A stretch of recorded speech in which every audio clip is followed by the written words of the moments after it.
Oh, yes, indeed, Mr. Uwem Nwoko, who you've seen there, former Attorney General of Akwa Ibom State and the Senior Advocate of Nigeria, joins us this morning. Good morning, and thank you for joining us today on the program. Could you tell us, what is the implication of those governors deciding to join the suit on VAT with Rivers in terms of judgment delivery? Because many thought that there was going to be accelerated hearing on this matter, so it's addressed sooner rather than later. Good morning, Chamberlain. Good morning, viewers. Thanks for having me. I think the decision of the governors yesterday to join, apply to join the matter in the Supreme Court, it was only to be expected. I'm happy that they had to wait, not to do it individually, but take a collective decision for the general public to become aware of that the decision is a collective decision, and it's a matter they want to pursue collectively in the general interest, not only of the South States, but of the Nigerian Federation. These things should be taken as given. It's not something that should elicit so much argument and contention. If Nigeria is a federation and is to be run as a federation, which it should be, some of these things that we dissipate energy on, some of these issues that we seem to make it to look as if they are contentious issues, are actually non-contentious. A federation is a federation for the. I've said it before. There is nothing like a Nigerian federation or an African federation. I feel the federation is a universal concept. Federation must be federation as is defined in India, as is seen in America, as seen in Canada, as is seen in the dictionary that carries simple English. A federation is a federation, and we cannot begin to say, "Oh, that this is our own federation. We must run it in our own way." No, it's either you run a federation or you are not running a federation. So the issue of who should be collecting simple tax of consumption tax like VAT is not a contentious issue. It's a matter that naturally rests within the powers of the states. And so for certain persons or institutions to try to make it look as if it's contentious, honestly, beats my imagination. It shouldn't be.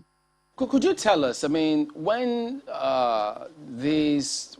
what is the mindset for this delivery of judgment in terms of when judges consider these matters or when lawyers appear before them and make their case?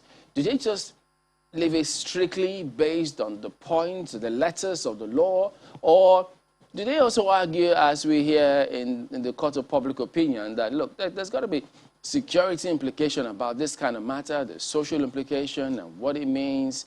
Do all those things come to play in the delivery of judgment or considering the matter? It shouldn't. It shouldn't. You see, we run a written constitution, and because we run a written constitution, the law ought to be interpreted the way it is. The Supreme Court has said over and over again, and it has become very elementary, that when you want to interpret a law, the interpretation should not be subject to the emotions of people. It should not be subject to social considerations. It should not be subject to whims and caprices of anybody. Otherwise, you will not have a proper interpretation. As it stands today, any decision that is going to be taken by any court of law in Nigeria, including the Supreme Court, must be based on the extant constitution, must be based on the law. It's not like it's going to affect the security situation, it's going to affect people. It's either we have a constitution or we don't have a constitution. And it is better that we stick to the spirit and letters of the constitution for stability, for reliability, for certainty, than to begin to work on the whims and caprices and sentiments of persons and institutions and sections. As it stands today, the consumption tax, which is which VAT represents, is not in the exclusive list. It's not within the tax as defined under the Constitution, and so naturally, it is a tax that is collected by the state. And so it's not something that we need to leave to the imaginations of people. Oh, so that the country will be stable. Oh, so that people will not feel cheated. It's not a question of being feel cheated. Please, and if one is even to talk about the sentiments of it, I don't see what justifies a situation where I sit down with my brothers and sisters in New York and we manage to take alcohol to the detriment of our health, and then tax for that collected on the tax that we are taking is now used to go and develop a place where they say don't sell alcohol and don't take. And those who want to benefit from this tax are not taking the alcohol. What is the logic behind that? So if Lagos State is collecting tax, and more importantly, all the burden of maintenance of the structures and the physical structures, the burden of maintaining peace in that state, the burden of running the entire state falls on the state where this event is taking place. That is the state where the things are being sold. Or for instance, say that is being collected on contracts that are awarded. And so we sit down in a 5-1 state and we award a contract for the construction of our road. And we pay, somebody says we should pay tax on that our construction, our own money, and that money that we awarded contract for the construction of our road is now taken as tax and gone to and used to go and develop some other place who are not doing the same thing, who are not doing a similar thing to bring tax to the table. So it's not something that anybody should begin to argue about, and it should not be left to the sentiments and feelings of people. The law is the law, and the law must be it doesn't matter whether the heavens will fall. When a particular provision of the law stands and is clear on its language, it must be interpreted in that manner.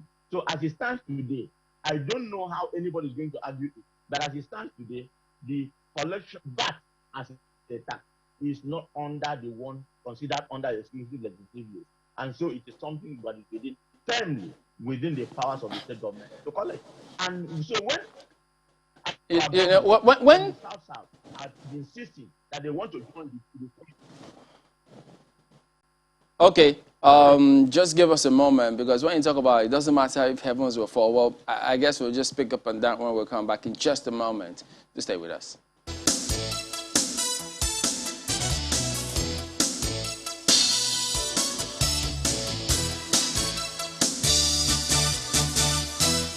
You know, just a little bit of follow-up on that. When you say, well, it needs to be delivered, it doesn't matter if heavens will fall.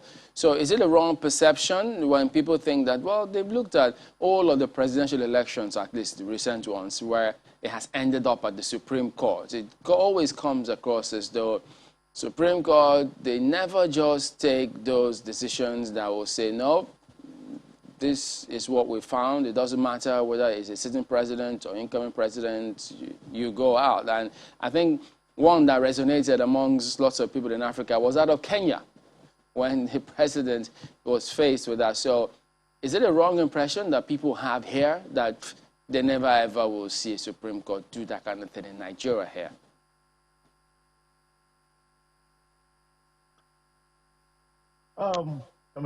See, let me try to take away divorce decisions on political issues.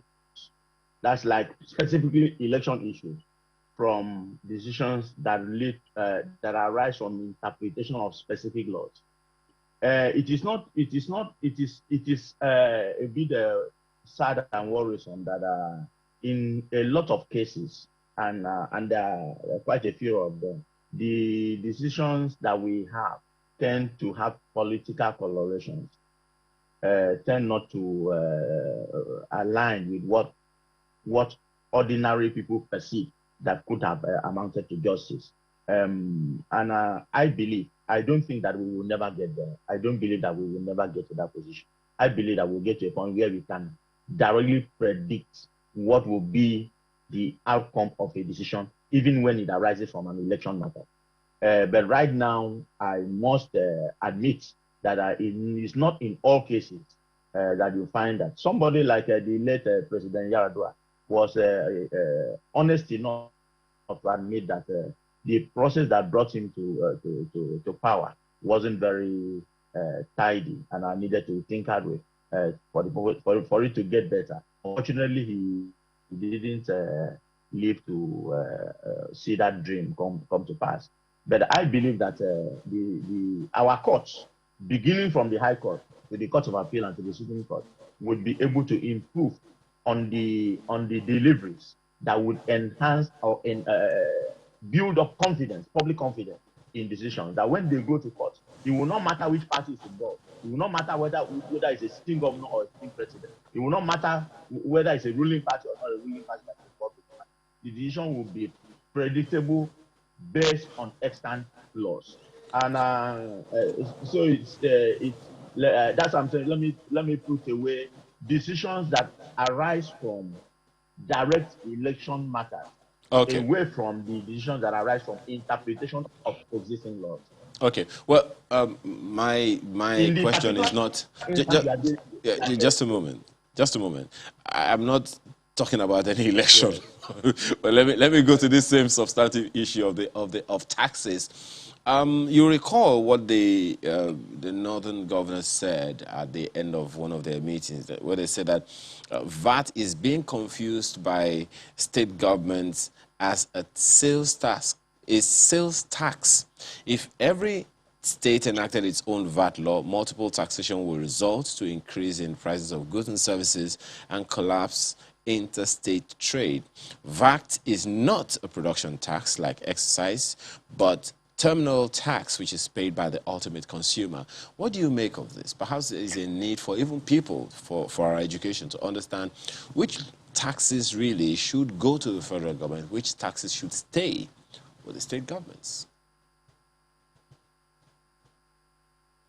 You see, that what you have just paraphrased from the resolution of the northern government is actually a product of either lack of understanding or deliberate effort to skew the facts and to fit their own purpose.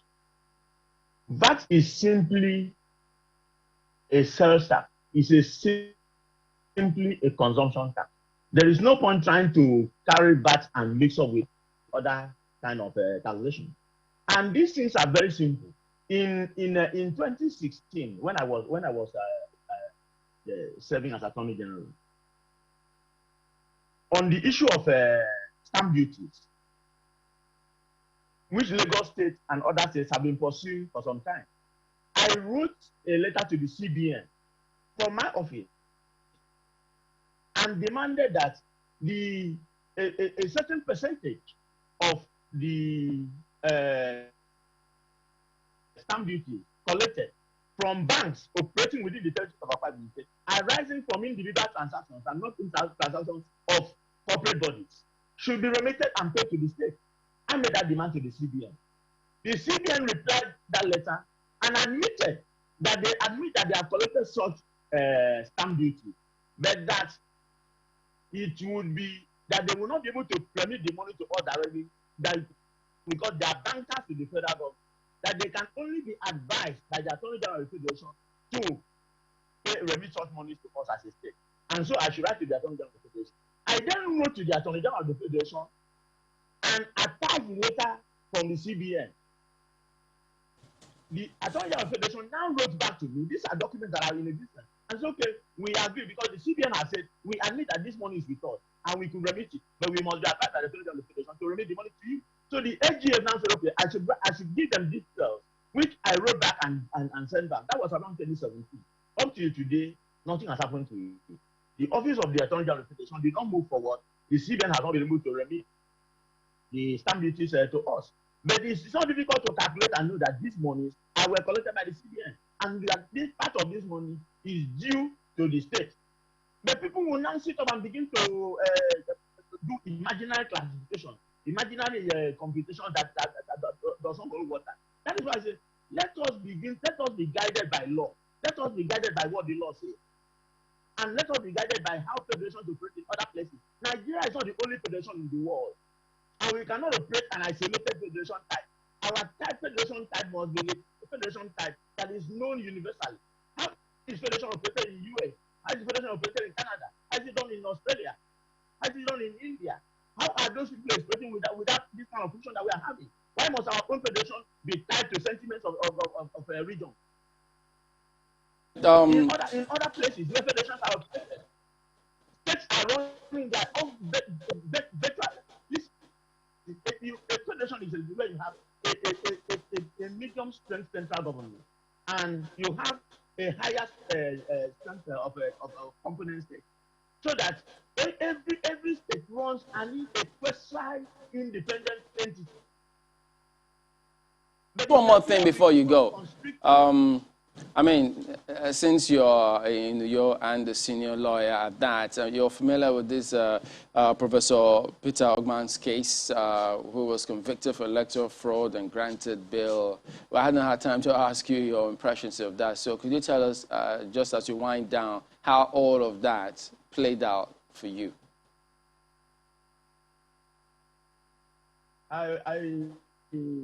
Incidentally, since it was a case that was conducted by INEC, we as a state, we were not directly involved, but we had, I followed it up. And I wasn't particularly impressed with the decision of the judge that granted him bail. And I think even his lordship did admit that the convict did not meet the conditions for being granted, seeking such bail, and having that discussion of the court in his favor. But his lordship still went ahead and granted that bail. I believe INEC would have taken a decision advised by their legal counsel. If it's a matter that we were doing, I would have preferred an opinion on how we go about it. But as it stands, I want to say that it didn't really meet my standard of exercise of good discretion on the part of his lordship that granted that, with all due respect to him. But it might have been influenced by his own thinking, and it's entitled to be right or wrong. It is also the right of INEC, if it's not satisfied with that decision, to go on appeal. That's why the court of appeal is in existence. So that is not the end of the matter. It's not the final court. And so if you are not satisfied with the decision of a particular court, the INEC should be properly advised by his counsel. All right, then. So I guess we'll keep tabs on some of those other matters raised by the South-South governors concerning clear definition of what a host community is in the PIA, as well as setting up a joint security network. Will they be armed, as many keep asking, for several other regional security outfits? So will they follow the same template with other regions? Who knows? But thank you very much indeed, Mr. Uwem Nwoko, Senior Advocate of Nigeria and former Attorney General for Akwa Ibom State. Thank you very much.